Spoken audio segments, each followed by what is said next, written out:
Yo, James D. Buzzard, and ever since we started posting content on the Sony ZV-E10, there is one topic that I'm requested to talk about more than anything else, and that is what are my video settings for the Sony ZV-E10. So today we're going to be going over exactly that, but we're going to be doing things a little bit differently today. We're going to be going over the menu as quickly as possible. That way you guys can check out all the settings that I'm using for the Sony ZV-E10. Then you guys can go ahead and match the ones you guys want to use. And at the end of this video is when we're going to be talking about exposure, picture profiles, white balance, and when I use what frame rates in a lot more detail. So stick around to the end of this video. But for now, let's go ahead and dive straight into the menu of the Sony ZV-E10. Before we jump into these settings, I'm gonna be leaving chapter markers all throughout this video so that you guys can jump to different pages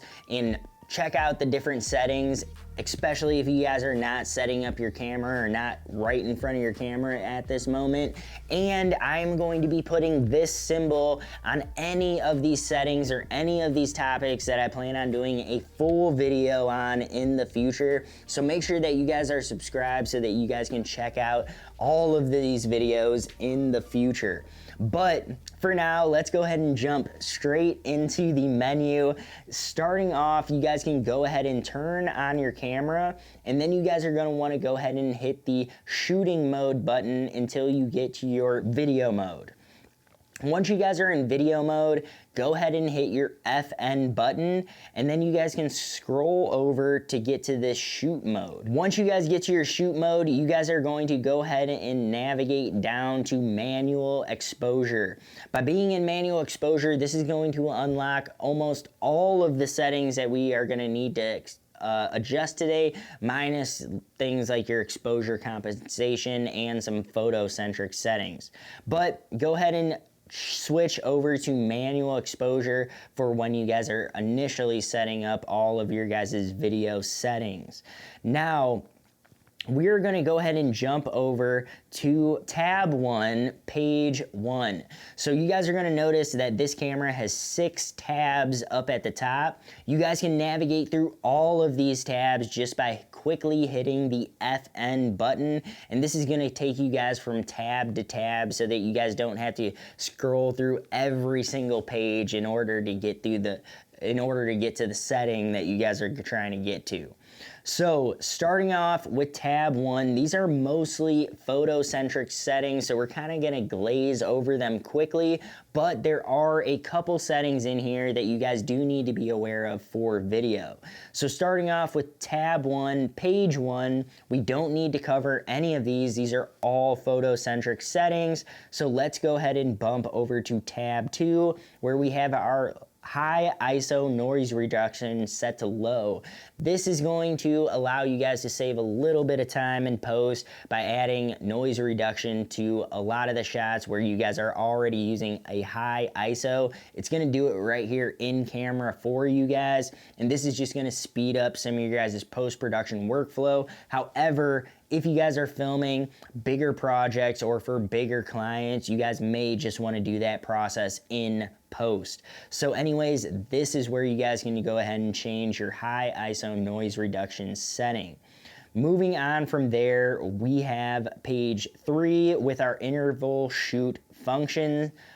This is going to allow you guys to do time lapses and all of that type of stuff. Moving on to page 4, we are shooting video, so we are stuck with continuous autofocus and manual focus for our actual focusing modes. But for focus area, I'm typically always finding myself in flexible spot, zone, and wide. For wide, I'm typically only using this when I'm filming one subject or one or two subjects in the frame, all on the same plane, especially when I'm using, you know, eye autofocus and stuff like that, because I don't want to jumping between, if I have a whole bunch of people in a frame, then I don't want to use wide because it's going to be jumping all to different faces all throughout my, my frame.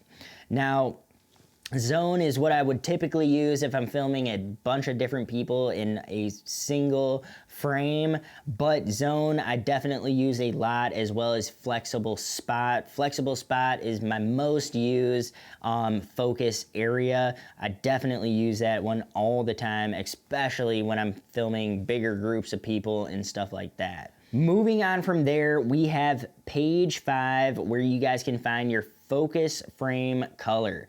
I changed my focus frame color to red because it's an awesome contrast for most of the things that I'm filming. However, you guys can change it to white if it makes more sense to you.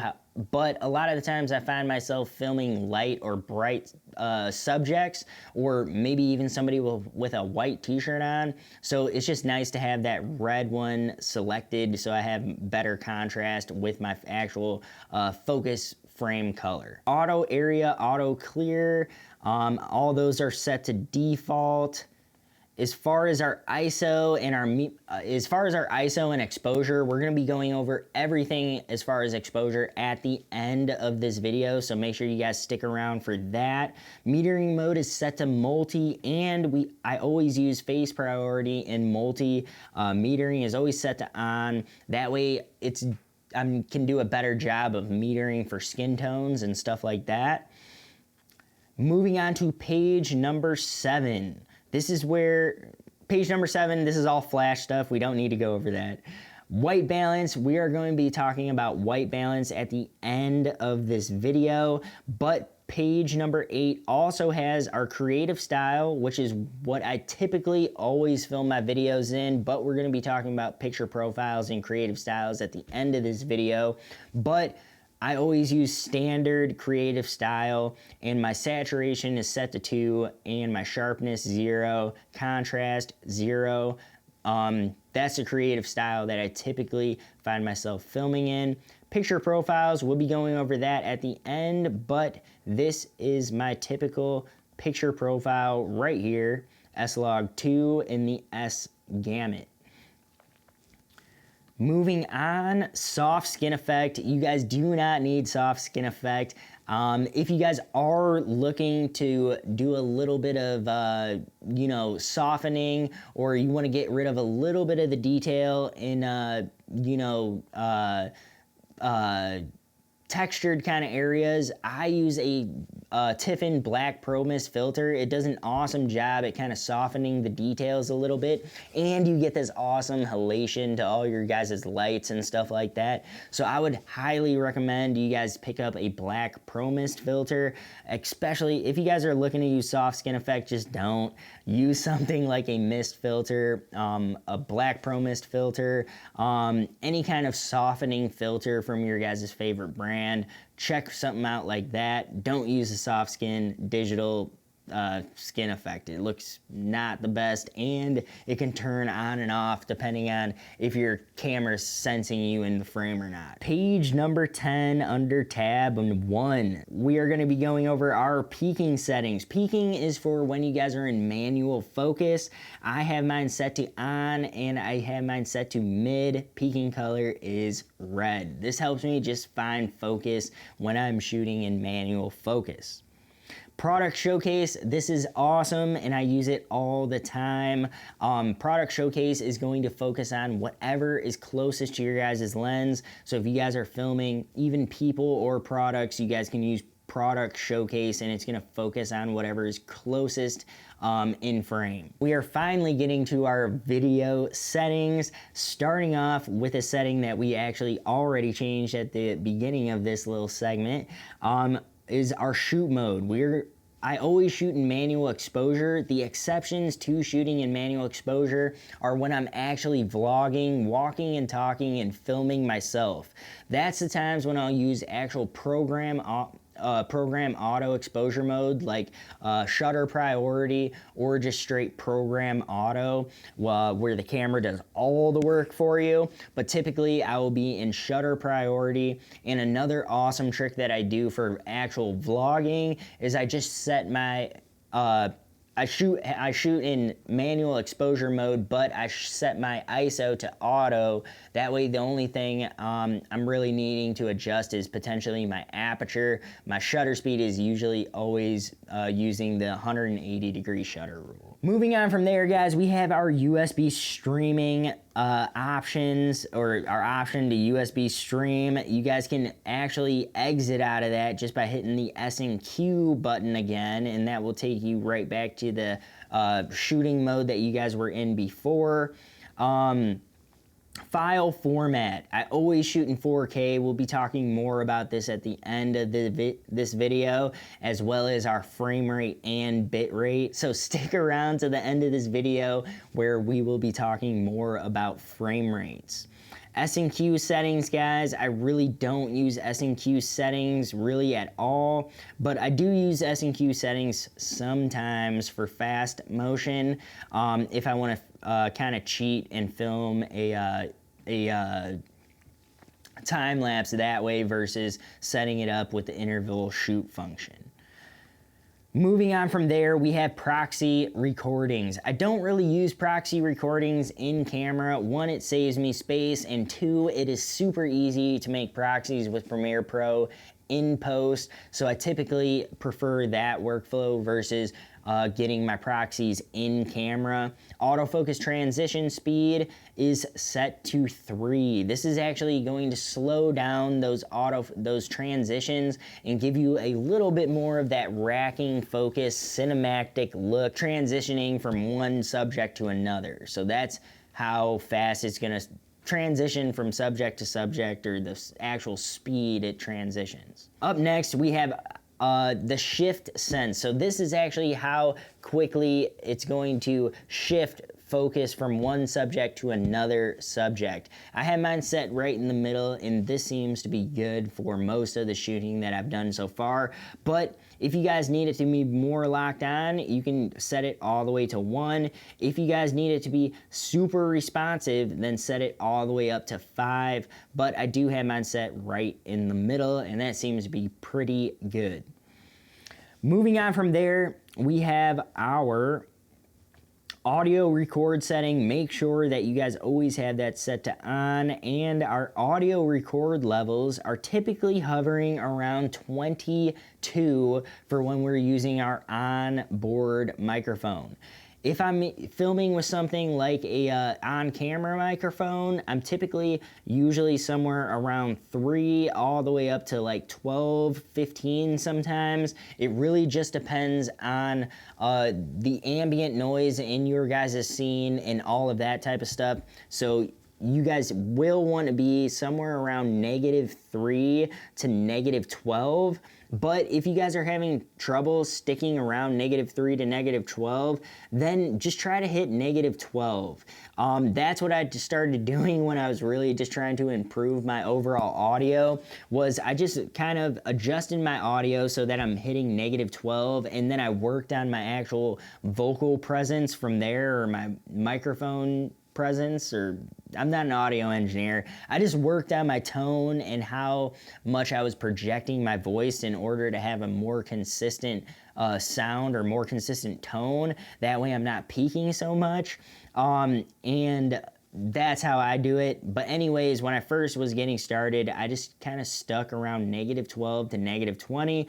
Now that I'm a little bit more practiced, I can kind of set my levels to -3 right from the get-go and know that where I kind of need to hover my presence from. Anyways, moving on from audio record levels, we have the actual audio level display always on. Wind noise reduction always off. I haven't really had any situations that I've been shooting that I've wanted the wind noise reduction on. I usually always do that process in post. Steady shot. Steady shot, I have been doing a ton of filming these days with steady shot turned to off. I've really been relying on Catalyst Browse and my gimbal to get me the steady shots that I want, and I've really been enjoying a lot of the more handheld footage that I've been getting lately, just with active, or just with steady shot turned off. So I have been pretty much don't really use steady shot a lot anymore.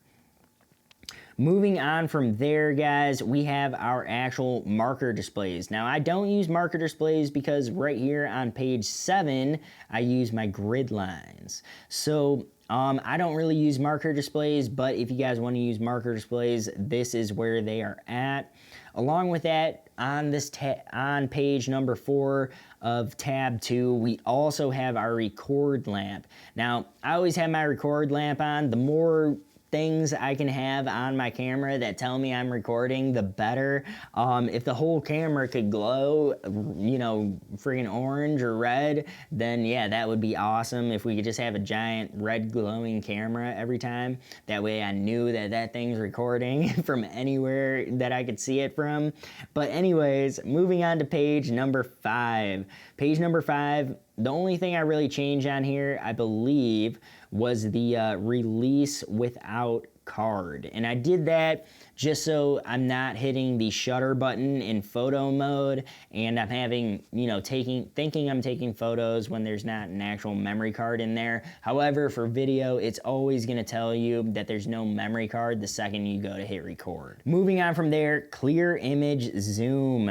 I always have clear image zoom enabled. This just allows me that flexibility when I'm filming to be able to punch in and grab the shot that I need, especially if I'm filming on prime lenses and stuff like that. I always find myself using clear image zoom in order to get the shots that I want. Moving on from there, we have the zoom lever speed, standby set to 5, and regular zoom speed, or the record zoom speed, is set to 3. Moving on, we have our actual display button. So when you guys hit up on that D-pad, what actual display options do you guys have? I use display all info, and I also use display no info, as well as the level. I don't use the histogram just because I really just have never relied on Sony's histogram or their in-camera histogram. It's just way too small to really get a good idea of what's going on.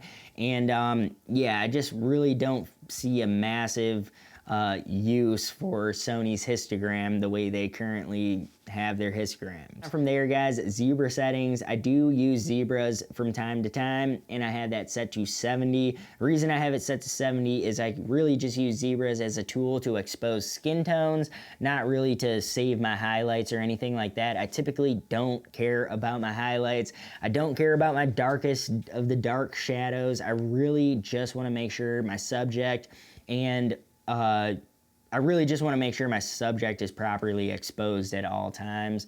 That's what I care most about for a lot of the work that I do. Moving on, we are back to grid lines. Grid lines I have set to rule of thirds. This just helps me get my compositions the way I want my compositions. It helps me get my eyes on that top center line when I'm filming talking head and videos like this. But having those grid lines on my camera at all times always helps me to compose my shots, so I definitely take advantage of that. Moving on from there, we have our custom keys. Now, maybe in the future I'll do a video on custom keys if you guys really want to see it, but this camera really only has one custom button that I really change, which is the C1 button. I changed that to manual autofocus, manual focus, toggle. That way I can actually, you know, toggle between manual focus in video mode super quickly. That way if it's, you know, hunting as far as the autofocus or anything like that, I can just pop it straight into manual focus and grab the shot that I need. My trash can is still set to product showcase as default. I do find myself using product showcase a lot on the ZV-E10 and my Sony ZV-1. So those are really the only custom functions that you guys need to know about. As far as my actual function button or my function menu, this is what I have my entire function menu set to. So you guys will see that all my settings actually just follow my photo settings. I do this so I'm not getting confused when I'm switching from photo to video. When I'm quickly going into my function menu, we're trying to remember what's there and what's not. And additionally, I've been using Sony now for quite some time, so I'm really familiar with this menu. So I really just put the things that I use the most in the function menu, and I don't get really fancy setting it up between photo and video. But maybe I will in the future, I don't know. So as far as my dial wheel, I have my aperture set up top, and I have my shutter speed set on the D-pad, which is, I believe, default. And then obviously we have our ISO is set to that left button on the D-pad. Moving on from there, we have our last and final page of our video menu, which is our function of touch operation. I always have this pretty much always set to touch tracking. I can always use touch tracking just like touch focus, but you just hit the C1 button or switch over to manual focus the second it locks focus. I just hit that C1 button, and it's kind of the same as having touch focus without needing to switch between the two different functions. So that's why I usually have it set to touch tracking. I'd rather have the option to use touch tracking and then go into manual mode if I'm no longer want to track. Very last setting that I want to go over is your actual audio settings on this last page. The audio settings, this is where you guys can turn them on or off. That way when you guys actually hit the record button, it's not making that little dunk noise or whatever. So yeah, I always turn this off anytime I'm filming with other people. That way they're not hearing when I'm filming and when I'm not filming. I like only me to know when I'm hitting that record button or not. And the only way they're gonna know is that if they're actually looking at my tally lights and stuff like that, which usually doesn't bother people as much as that audio signal. Hearing that audio signal will literally get people to completely change what they're doing, but if I can just hit the record button and they're just gonna see a little light, it's a lot less noticeable and less intrusive, especially if you're filming events or working with clients and stuff like that. So we just got done going over all my video settings for the Sony ZV-E10, but there are a few settings that are always going to be changing depending on the project that you guys are working on, the client that you guys are working with, and the scene or the location that you guys are actually filming in. So let's go over a few of these settings a little bit more in detail, starting out with your frame rate, your resolution, and your bit rate. Now, me personally, anytime I am filming audio, I typically am filming it in 24 frames per second, or whatever your guys' standard frame rate is, whether that's 24 or 30. I always pick that frame rate because I typically don't find myself slowing it down in post. And since I'm filming in 24 frames per second, I can also bump this camera up to 4K. Since we're filming in 4K, it allows me a little bit more latitude in post to do things like cropping in, recomposing, and all of that, and punch-ins, zooms, all of that in post is a lot easier and looks way better when you film it in 4K versus 1080p because when you zoom in and crop and all that kind of stuff, you're just losing less resolution because you're starting off at a bigger resolution. So I always film anything with audio, anything talking head, anything that I know I'm not going to be slowing down in post, always film it in 24 frames per second, 4K at 100 megabytes per second, and I use slow motion pretty sparingly. So when I'm using 60 and 120 is typically on promotional type videos, products, and things like that, where I really want to, accentuate that slow motion, or maybe I really want to show off a product and I want to give people that a little bit more time to look at whatever I'm showing them. Otherwise, if it's a promotional, a fast-paced promotional, I'm probably going to be using 24 frames per second, and a lot of it's going to be sped up. And the fact that we have tools like gimbals, we have tools like Catalyst Browse, which if you guys have not seen my Catalyst Browse video, you guys don't really need to always film in 60 frames per second in order to get rid of those camera shakes and stuff like that, because things like Catalyst Browse and gimbals are so accessible these days, and you can just use those to smooth out your footage. Just move slower, make slower movements, in while you guys are filming. That way in post you can speed up those movements after using something like Catalyst Browse to get that shot looking super smooth and super steady. That is why I film in 24 frames per second, 4K at 100 megabytes. That's just, you know, how I like to film and the style that I typically go for in a lot of my my videos. Moving on from actual frame rates, resolution, and bit rate, we have our exposure, which directly correlates with the frame rate.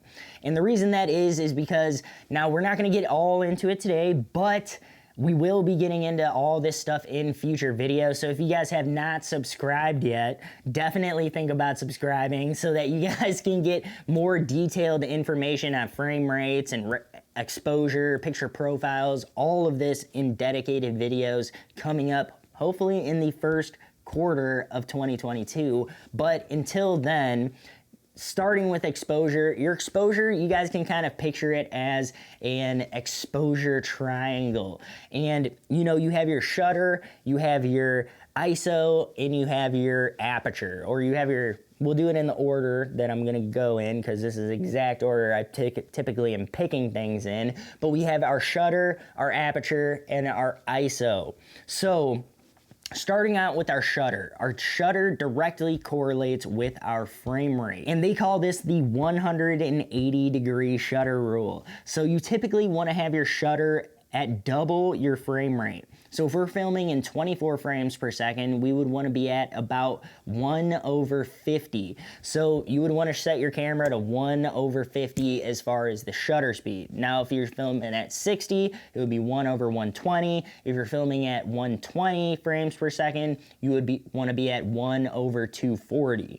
So that is the 180-degree shutter rule, and that is to get the correct motion blur when you guys are actually filming. If you guys are filming at a faster shutter speed, you'll get a much choppier motion blur, or depending on how fast your shutter speed is, it'll literally just look like people are moving in space and you don't see any of the motion blur in between the movements. If you guys are filming at a much slower shutter speed, it's literally gonna give you that really drunk vibe. Think like anytime you've seen in a movie where they kind of do that first person view and somebody's drunk and everything's moving all slow and all that kind of stuff, they're using a slower shutter speed. So you guys can use shutter speed in different artistic ways to get different looks in your footage, but the standard is double your frame rate, or the 180-degree shutter rule. So moving on from your shutter, after I select my shutter speed, which is typically the double my frame rate, I move over to my aperture. And for aperture, you guys don't always want to shoot everything at the most wide open aperture. For instance, right now, well, shit, I'm shooting at f1.4 right now, so I guess I can't talk. But you typically don't want to shoot everything at your widest aperture. Sometimes you can get away with it, but a lot of times you guys can't. So for instance, I'm shooting a wedding and I'm shooting all the details at a wedding. I don't want to shoot everything at f1.4 because then when I'm, shooting B-roll of her shoes or shooting B-roll of the rings, I'm going to be getting such a narrow focus or focal, focus plane of focus that, barely anything is going to be in focus. So always select your aperture for what makes sense for your subject and for what you guys actually want to be showing in the shot. Don't shoot everything at a wide open aperture, shoot it at what makes the most sense. Moving on from aperture, we have our ISO in this exposure triangle. So our ISO is what actually controls the overall brightness of the entire scene. The way I pick my ISO is I literally always am exposing for the skin tones. Now, if my ISO cannot go low enough to correctly expose for the skin tones, then you do need to crank your shutter And that would be obviously breaking the 180-degree shutter rule, or you guys need to do something else to compensate for it, like adding an ND filter to your lens, and then you guys can actually dial down the exposure of the scene that way. Not getting into it too far, I always pick my shutter speed first, using the 180-degree shutter rule or double my frame rate. Then I pick my aperture, and then I pick my ISO to get proper exposure for skin tones or whatever subject it is that I'm shooting, whether it's a product or it's a subject. Moving on from exposure, we have our picture profiles. Now guys, I'm going to keep it super simple for you guys. I personally do not use picture profiles on the ZV-E10 for things like YouTube, for things like personal videos, all that kind of stuff. Typically, when I find myself using picture profiles, I am usually doing client work where I really care about getting the most dynamic range out of my shots. Otherwise, if it's a super controlled environment like this shot right here, I may not need a huge dynamic range in order to capture the things I want to capture.